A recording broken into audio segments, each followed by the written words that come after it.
Phone لگاتا ہوں، لاؤ میرے خالو سے میں بات کر لیتا ہوں، شاید وہ مدد کر دے. جاتے ہیں کہ 50,000 روپے کی ضرورت ہے، تھوڑی سی مدد مل جاتی بڑا اچھا ہوتا. ارے یار کل بولنا چاہیے تھا نا، غلط میں نے دے دیے. ارے یار جلدی بول دیا ہوتا. تو بیٹا ایسا ہو تو پہلے بول دیا کرو. ارے تیرے لیے کھانا ہے اور ابھی میرے پاس ہے نہیں. رات کو مصلی بچھا دیا ہوتا، 2 رکعت نماز پڑھ لی ہوتی. ارے جو نہ جانے کیسے کیسوں کو دیتا ہے، تو پھر بھی مصطفیٰ کا غلام ہے. کیا وہ تجھے نہیں دیتا؟ مانگتا کل الحمدللہ رب العالمین، ایاک نعبد و ایاک نستعین.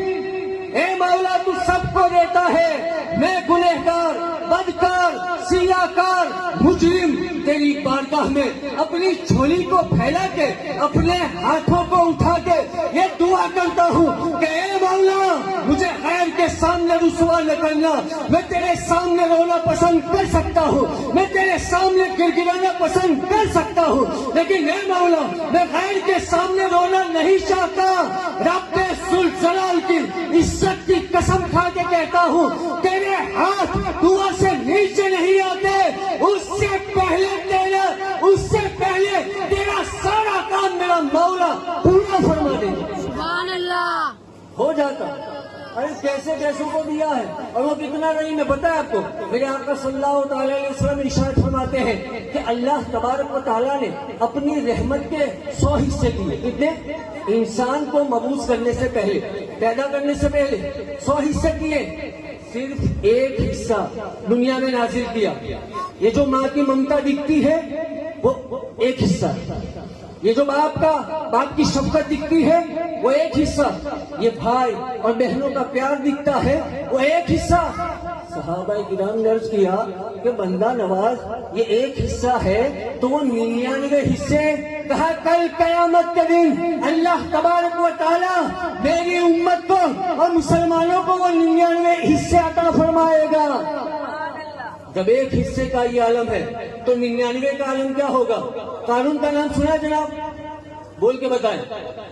ارے بولے سنا ہے؟ ہم مالدار ہے تو سنا ہی ہوگا. قارون مالدار تھا اسی لیے جانا جاتا ہے. خوبصورت بھی تھا یہ نہیں پتا، بہت بڑا عالم بھی تھا شاید پتا ہو، یہ پتا. اچھا یہ حضرت موسیٰ علیہ السلام کا رشتہ دار بھی تھا، حضرت موسیٰ کا رشتہ دار بھی تھا. اب ہوا یہ کہ پہلے تو غریب تھا، اور ایسے بھی دیکھیں جب مال آتا ہے تو ساتھ میں تکبر آ جاتا ہے. بہت کم لوگ ہوتے ہیں، سب کو ایسا نہیں ہوتا، بہت کم لوگ ہوتے ہیں الا ماشاء اللہ کہ جن کے پاس تکبر نہیں آتا. اور بھائی ہمارا بھی حال یہی ہے. وہ علامہ اقبال نے کہا ہے کہ جن کے آنگن میں امیری کا شجر لگتا ہے ان کا ہر عیب زمانے کو ہنر لگتا ہے. جن کے آنگن میں امیری کا شجر یعنی جھاڑ لگتا ہے ان کا ہر عیب زمانے کو ہنر لگتا ہے. اور غریب تو شکل سے اچھا ہی نہیں لگتا، غریب تو بیچارہ شکل سے اچھا ہی نہیں لگتا. تو جناب پیسے آ گئے، مال آ گئے، اتنا خزانہ قرآن میں ذکر ہے. پورا وقت اتنا نہیں ہے کہ تفصیلات میں جاؤ. قرآن میں ہے کہ 70 اونٹوں کے اوپر اس کی صرف چابیاں رکھی جاتی. کتنی چابیاں؟ اور چابیاں لوکھنڈ کی نہیں، چمڑے کی، یعنی دبا کے بھی رکھ سکتے ہیں. سمجھے نہیں میں کیا کہنا چاہ رہا ہوں؟ وہ آپ کو مجھے سننے کی پریکٹس چھوٹ گئی، اس لیے دبا کے یوں دبا کے اس کو رکھی جاتی تھی چابیوں. اتنی چابیاں تو خزانہ کتنا ہوگا؟ اچھا زکات کا حکم نازل ہوا اور زکات اس وقت بھی تھی، بولے تھی. زکات کا حکم نازل ہوا، ہمارے اوپر کتنی زکات ہے؟ بولے کتنی؟ 100 پر 2.5 روپے. اور ابھی تو سبھی قرضدار بنے پھرتے ہیں تاکہ نکالنی نہ پڑے. ہمارا سب ایک لون چلتی ہے بڑی، نہ انشورنس پہ ہے، نہ ایک میرا بھائی ہے اس کو 50 دینے کے بھی ہے، 2 لاکھ پڑے تو کتنی زکات نکلے؟ اور مولانا بھی کیا بچایا گا تو میرے حساب بجا تو کہنا کچھ بچانا ہوتا نہیں. بنی اسرائیل کے اوپر 25% زکات تھی. کتنی؟ 1000 روپے ہو تو 25% کے اندر حساب سے کتنے نکالنے پڑے؟ 250 روپے. اب مان لیجئے کہ اگر آج 25% ہوتی تو، لیکن 25% کے حساب سے فیسلٹیز بھی تھی. فیسلٹی کیا تھی آپ جانتے ہیں؟ ہمیں ناخن کاٹنے پڑتے ہیں کہ نہیں؟ اور گھر میں کاٹے ممی کہتے بھائی بے یا گھر میں ناخن نہ کاٹ.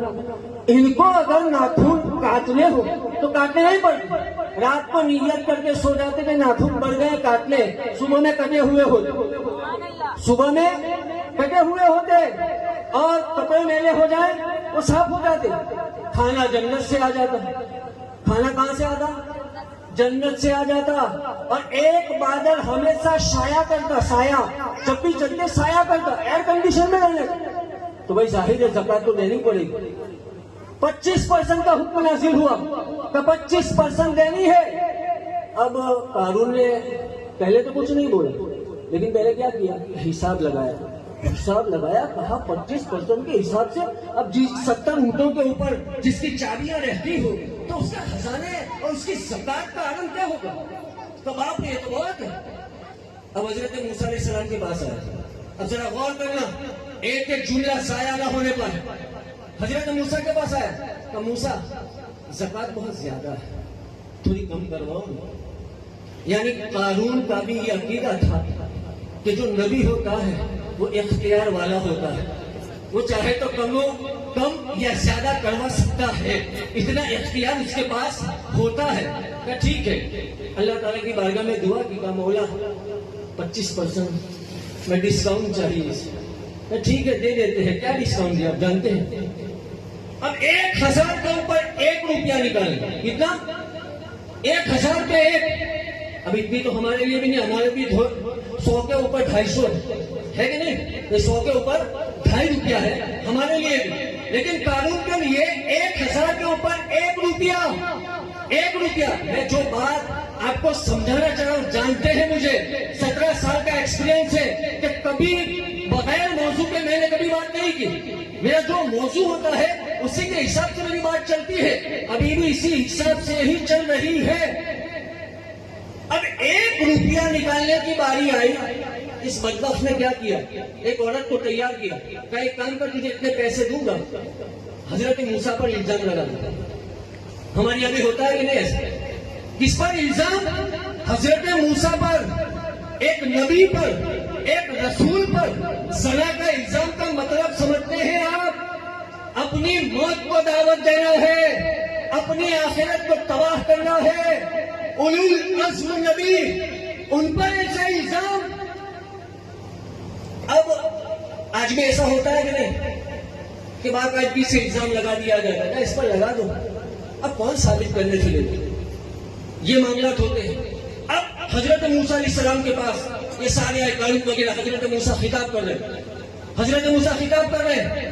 تقریر چالو تھی, قانون کھڑا ہو گیا. کہ موسیٰ ایک مسئلہ پوچھنا, کہ پوچھو کہ زنا کی سزا کیا ہے؟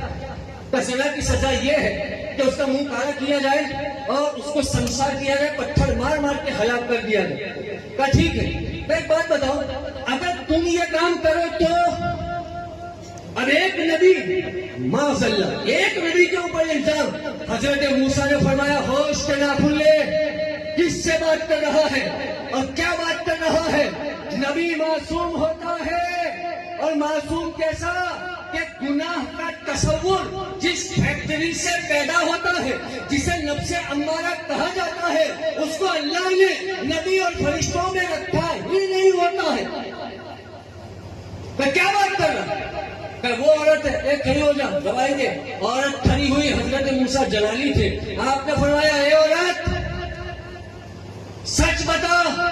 عورت گھبرا گئی. کا قانون کا یہ سارا کام کاج ہے اور اسی نے مجھ پر یہ سارا آپ کے اوپر الزام لگانے کے لیے مجھ سے بولا تھا. حضرت موسیٰ کو جلالا گیا. آپ نے اللہ کی بارگاہ میں اپنی پیشانی کو چھپایا اور چھپا کے دعا کر دی, مولا میں دعا کرتا ہوں زمین کو حکم دے کہ اسے زمین اپنے اندر لے لے, یہ زمین میں یہ دھنس جائے. آپ کی دعا قبول ہوئی. قانون زمین میں جانے لگے. ہاں زمین میں یہاں تک گھس گئے, یہاں تک. اب یہاں تک جانے کے بعد بھی یہ کیا کہتا ہے پتا ہے؟ کہ موسیٰ مجھے پتا ہے یہ جو میرے خزانے ہیں وہ تمہیں چاہیے, اس کے لیے سب تم نے کیا ہے. حضرت موسیٰ نے خزانوں کو حکم, زمین کو حکم دیا, اے زمین پہلے اس کے خزانے ختم کر, بعد میں اس کو. بام سی آواز آئی, سارا خزانہ ریت بن گیا. اس کے بعد قارون منتیں سماجتیں کرنے لگا. موسیٰ غلطی ہو گئی, مجھے معاف کر دیا جائے. موسیٰ غلطی ہو گئی, معاف کر دیا جائے. موسیٰ غلطی ہو گئی, معاف کر دیا جائے. حضرت موسیٰ علیہ السلام نے کہا زمین پکڑ پکڑ پکڑ. زمین میں چلا گیا. رب کی وحی نازل ہوئی. رب نے فرمایا موسیٰ بڑے سخت دل ہو. کہا کیا ہوا؟ کہ بار بار منتیں کرتا رہا, تجھے رحم نہیں آیا. اگر قارون ایک بار دل سے مجھ سے معافی مانگ لیتا, میں زمین کو حکم دے دیتا کہ اسے چھوڑ دے. اس رب کی بارگاہ میں جھکنے کی, اس سے مانگنے کی بات کر رہا ہوں. ہم نے دل جلا کے سرعام کر دیا. اب جس کے جی میں آئے وہ روشنی کرے. وما علینا الا البلاغ. السلام علیکم.